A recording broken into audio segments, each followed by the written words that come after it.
Hi, my name is Juan Jose Sirion and I'm from Mexico. When we talk about law, regulation, and legislation about using harm reduction products,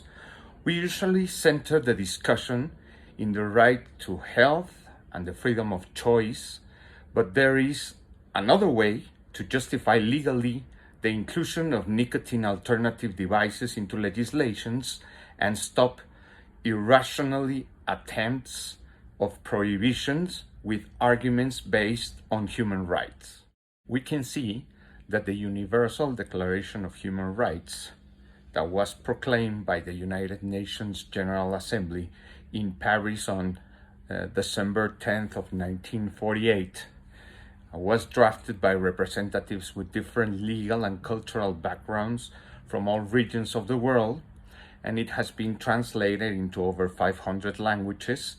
and it is widely recognized as having inspired and paved the way for the adoption of more than 70 human rights treaties applied today on a permanent basis at global and regional levels, so it has been considered the foundation of the view of human rights in the Occidental culture.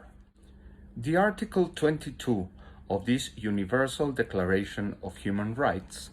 states, "Everyone, as a member of a society, has the right to social security and is entitled to realization through national efforts and international cooperation and in accordance with the organizations and resources of each state,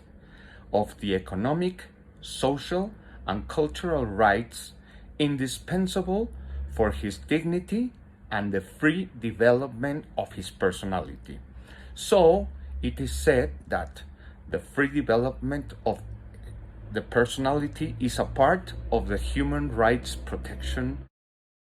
Even though this human right has been interpreted in the same way in the wide majority of the countries, I will refer to the interpretation made by the Supreme Court of Mexico as follows.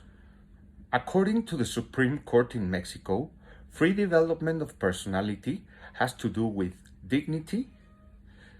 to every individual freely and autonomously choose their life project, and it's the recognition of the state of the natural ability of every person to be individually as they want to be, without coercion or unjustified controls, in order to meet their goals or objectives that had been set according to their values, ideas, expectations, tastes, and so on. That means that free development of personality as a human right must be protected by the laws made by the governments in every country. So the governments cannot prohibit any product because it's more important to protect the human rights, especially the right to choose whatever product you want to use. Secondly, according with a certain criteria that allows the sale of traditional cigarettes, the alternatives also cannot be prohibited according to a principle of equality.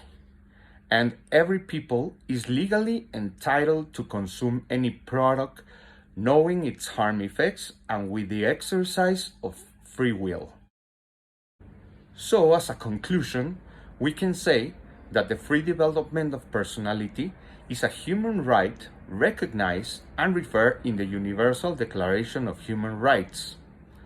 That's why, as a human right, all democratic governments must protect it effectively when designing laws and regulation, and in this case, about the alternative products of consuming nicotine. And finally, setting aside the fact that alternative nicotine delivery systems have provided less harm to health and effectiveness to quit smoking, the right to decide the way you can conduct your life is sufficient for governments to not prohibit these alternatives and regulate them to ensure people interested in them can have easy access for their use. Thank you.